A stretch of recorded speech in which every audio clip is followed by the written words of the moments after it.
우리나라 사람들의 스트레스 관리는 거의 낙제 수준이라고 합니다. 서울 백병원 신경정신과의 우종민 교수, 영동 세브란스 병원 정신과의 이홍식 교수, 경희대 스트레스 클리닉의 김종우 교수 등 국내 스트레스 전문가 5명이 공동으로 연구해서 발표한 보고서가 있습니다. 거기 보면 서울 시내 남녀 직장인 920명을 대상으로 설문조사한 게 나오는데, 본인이 가장 선호하는 스트레스 해소법이 뭐냐라는 질문에 잠을 잔다, 술을 마신다, 그게 1, 2위를 차지했습니다. 그리고 사우나에 간다, 컴퓨터 게임을 한다, 흡연을 한다는 대답이 그 뒤를 이었습니다. 그런데 전문가들은 이런 것은 다 소극적이고 부정적인 스트레스 해소법이라고 합니다. 스트레스를 해소하기보다는 오히려 건강을 더 해칠 수도 있다고 했습니다. 그러면서 한국인의 정서에 맞는 스트레스 해소법을 82가지를 소개했는데, 여행을 하라, 하루 1시간 이상씩 걸으라, 모차르트 음악을 들으라, 바닷가에 가서 파도 소리를 들으라, 밤하늘의 별을 보라, 시집이나 연애 소설을 읽으라, 친구와 대화하라, 영화 감상을 하라, 반려동물과 함께 시간을 보내라, 물구나무를 서라는 것도 있고, 마사지를 받으라, 비타민을 먹으라는 처방도 있습니다. 여러분, 우리가 왜 스트레스를 적극적으로 관리하고 또 해소해야 할까요? 스트레스가 바로 현대인의 최대 난적이자 복병이어서 그렇습니다.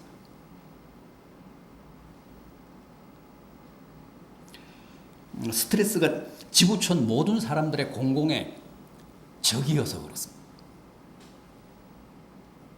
현대인들의 온갖 치명적인 질병의 주범이 다 스트레스라고 하지 않습니까? 이번에 우리나라를 초토화시킨 메르스 같은 감염병도 스트레스 호르몬이 사람들의 면역 기능을 극도로 약화시켜서 세균이나 바이러스나 무슨 박테리아 같은 각종 병원체에 쉽게 감염되게 하고, 또 그것을 널리 확산되게 한다는 겁니다.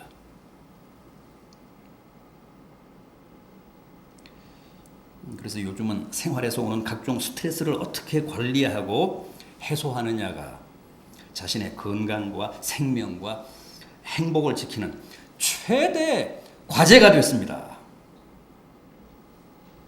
심지어 스트레스를 잘못 관리하면, 스트레스에 제대로 대응하지 못하면 신앙생활도 망칩니다. 교회 생활도 실패합니다. 교회에서 받는 각종 스트레스 때문에 교회 출석을 포기하기도 하고, 교회를 옮기기도 하고, 심지어는 신앙을 멀리하기도 합니다.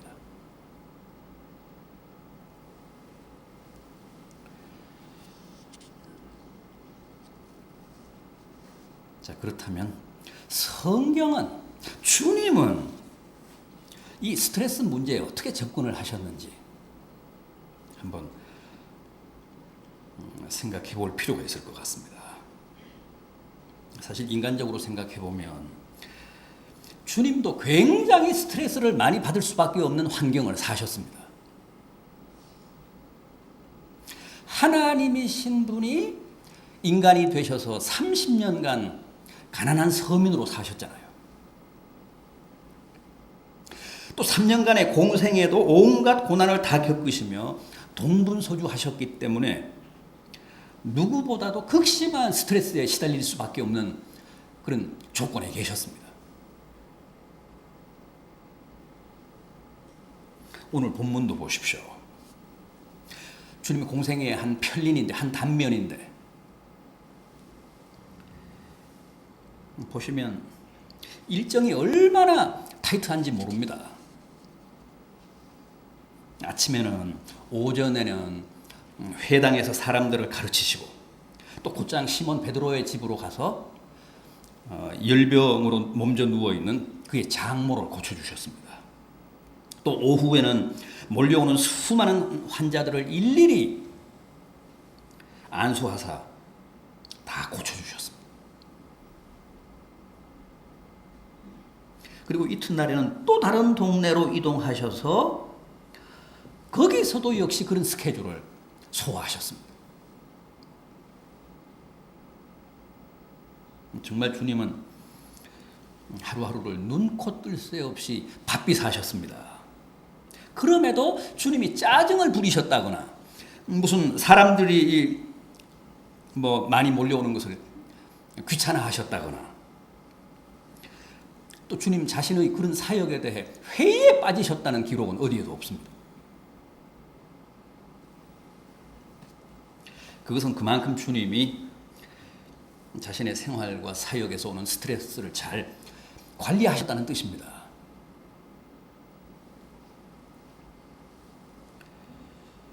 오늘 본문을 통해서 주님이 각종 스트레스에 어떻게 대처하시고 또 자신의 스트레스를 어떻게 효과적으로 관리하셨는지 한번 확인해 보겠습니다.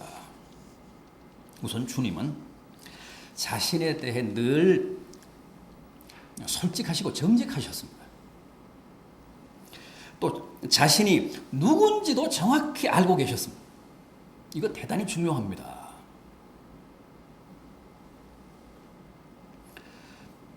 본문 41절 하반절을 보면 이는 자기를 그리스도인 줄 알미러라 하는 말씀이 나옵니다. 주님은 언제나 자신의 정체성에 대해 명확하고 분명하셨습니다.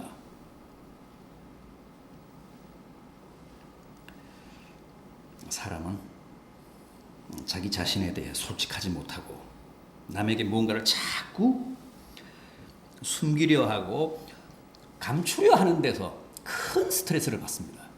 큰 데미지를 받습니다. 자신에 대해 뭔가 숨기는 게 많고 떳떳하고 당당하게 자신을 드러내지 못하고 거짓되게 사는 사람일수록 그가 받는 스트레스는 이루 말할 수가 없습니다.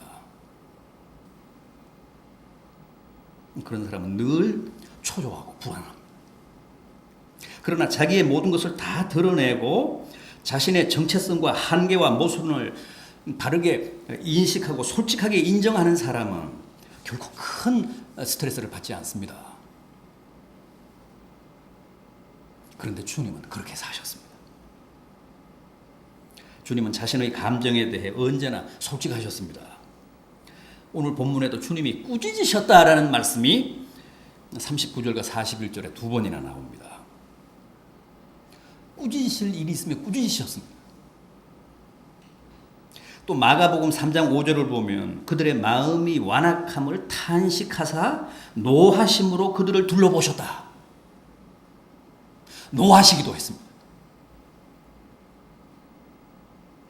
요한복음 4장 6절을 보면 길 가시다가 피곤하시다며 우물가에 털썩 걸터 앉기도 하셨습니다. 마가복음 6장 34절을 보면 큰 무리를 보시고 목자 없는 양 같음으로 인하여 그들을 심히 불쌍히 여기셨다 그랬습니다.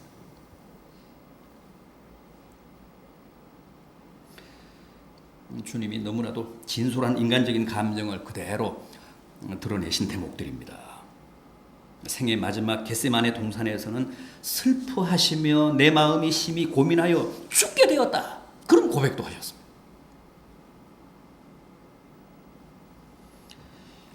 잘 아시는 대로 주님은 공생애를 통해 여러 번 우시기도 했습니다. 마음이 아프면 슬프면 우셨습니다. 한 번도 아니고 두 번도 아니고 세 번씩 우셨습니다.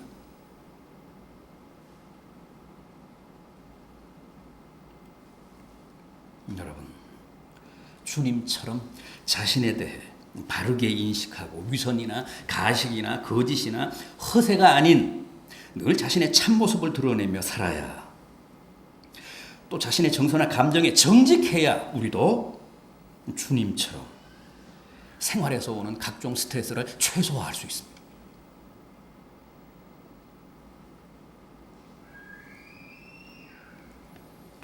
또 그렇게 정직하게 진솔하게 살아야 스트레스를 제대로 관리함으로써 건강이나 신앙에 해를 끼치지 못하도록 단속할 수 있습니다. 언제나 주님 앞에서, 또 이웃 앞에서, 또 자신에 대해 연출하지 않고 진솔해야 우리도 주님처럼 스트레스에 발목을 잡히지 않습니다.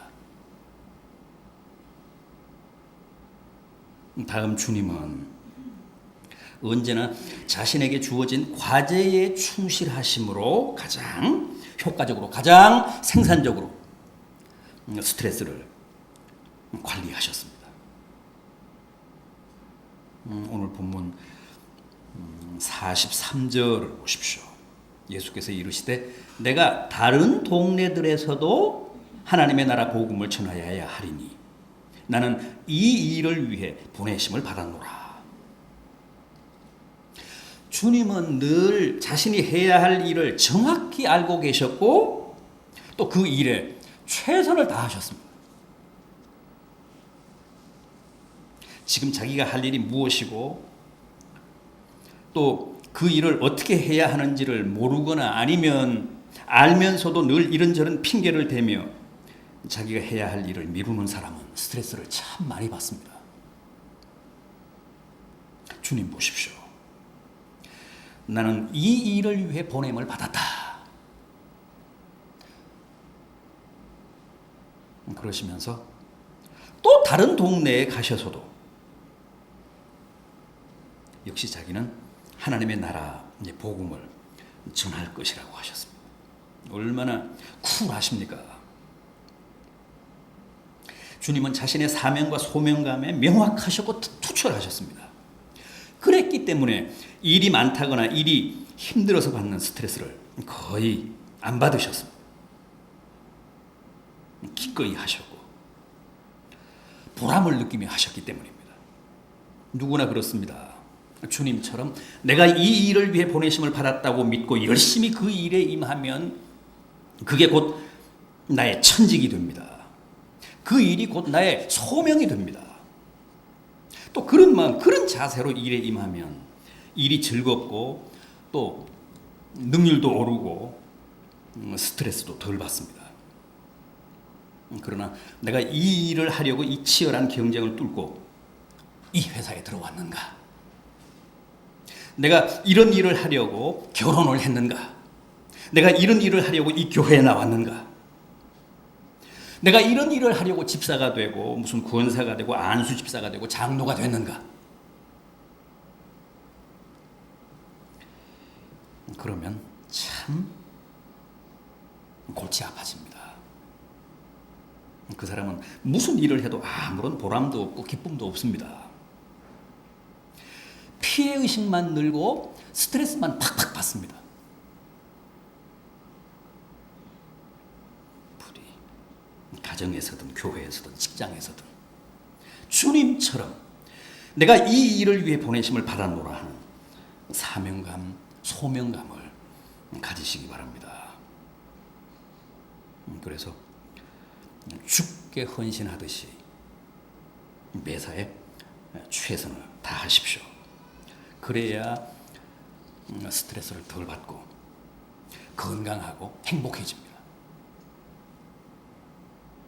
아무리 그 일이 힘들고 고돼도 이 일을 위해 하나님이 나를 여기에 보내셨다고 믿으면 기쁘고 감사하지 결코 스트레스가 쌓이거나 불만이나 불평이 늘지 않습니다.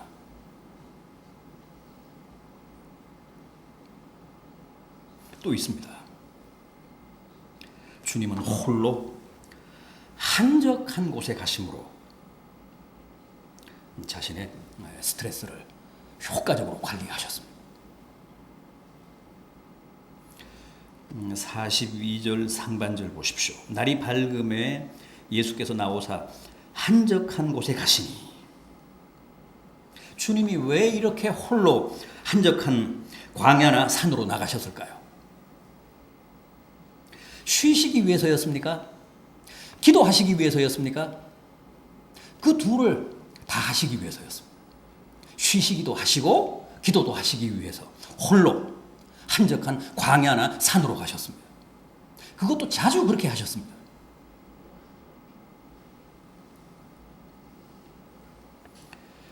주님은 누구보다도 바쁘고 또 날마다 빡빡한 일정을 소화하시며 많은 사람들에게 부대끼며 사셨기 때문에 필히 이렇게 한적한 곳을 찾아 홀로 쉬시며 기도하는 시간이 필요했습니다. 사람은 반드시 쉬어야 합니다. 열심히 일하는 사람일수록 쉬어야 합니다. 우리 기독교는 하나님의 율법으로 계명으로 7일 중 하루를 반드시 쉬도록 강제한 종교입니다. 강제로 쉬어야 합니다. 그게 하나님의 뜻입니다. 하나님의 계명입니다. 태초에 하나님이 우리를 창조하실 때 엿새 동안은 열심히 노동하고 열심히 일하고 일회째는 하루를 쉼으로써 늘 최상의 컨디션과 최상의 생체 리듬을 유지하도록 창조하셨습니다.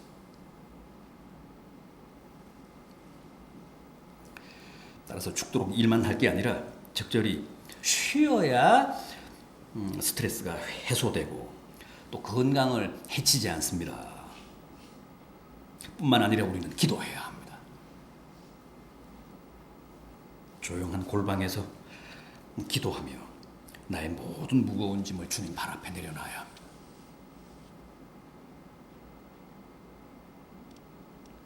그래야 내 모든 스트레스가 근본적으로 해소가 됩니다.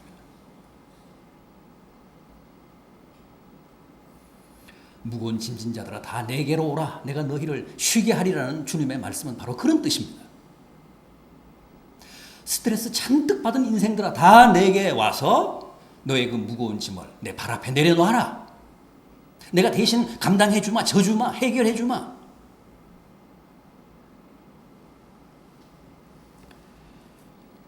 불교에서도 108번뇌를 극복하는 으뜸가는 수행이 바로 참선이라고 하지 않습니까? 또 요즘은 요가나 무슨 명상법이 거대한 산업이 됐습니다. 세계적으로도 아주 어마어마한 시장을 형성하고 있습니다. 그런 게 그만큼 현대인들의 스트레스 해소법으로 곽강을 받고 있다는 얘기입니다.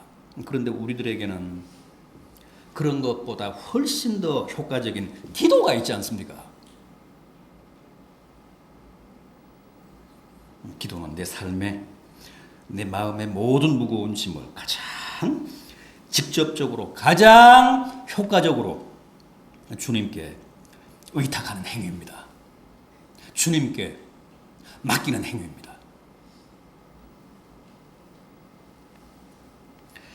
따라서 기도보다 더 훌륭한, 더 근본적인 스트레스 해소법은 없습니다.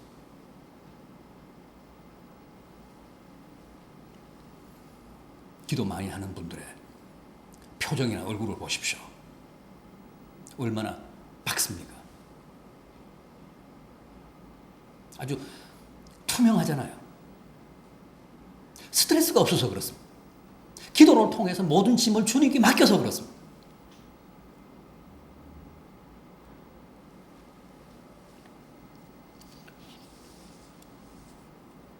기도를 통해 모든 죄와 허물을 주님 앞에 내려놓고 그 영혼과 양심이 참 자유함을 누리면 우리의 표정이 투명해집니다.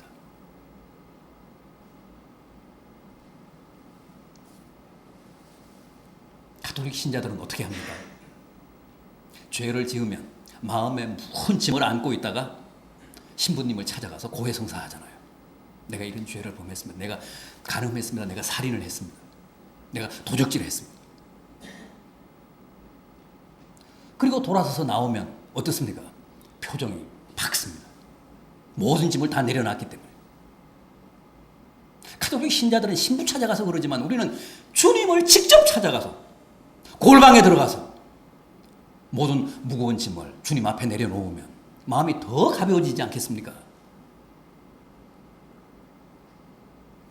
기도해야 스트레스를 날릴 수 있습니다. 기도가 최상의 스트레스 관리법입니다. 주님은 그렇게 홀로 광야로 산으로 가서 쉬시며 기도하심으로써 늘 생활에서 오는 사역에서 오는 각종 스트레스를 이기셨습니다. 극복하셨습니다.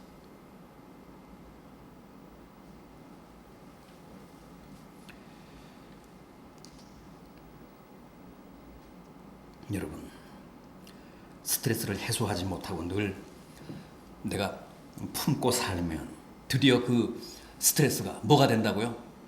스테인레스가 됩니다. 딱딱하게 굳어서 스테인레스가 됩니다. 그게 암입니다. 영국 킹스 칼리지에 테리 모피트라는 교수가 있습니다. 아주 세계적인 이 스트레스 권위자입니다. 암의 70%가 스트레스에서 온다고 했습니다. 또 스트레스가 이 시대의 진정한 가정 파괴범이라고 했습니다. 무슨 뜻인가 봤더니 이혼과 자살이 다 스트레스에서 온다는 거예요.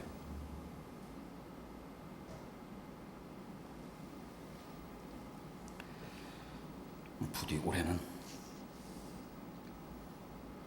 주님이 삶으로 친히 보여주신 스트레스 해소법, 관리법을 좀 더 적극적으로, 능동적으로 수용하시고 여러분들의 삶에, 여러분들의 생활에 직접 적용하셔서 자신의 건강도 지키시고 또 가정도 지키시고 신앙도 여러분들의 영혼도 안전하게 지키시는 복된 성도들 되시기를 진심으로 기원합니다.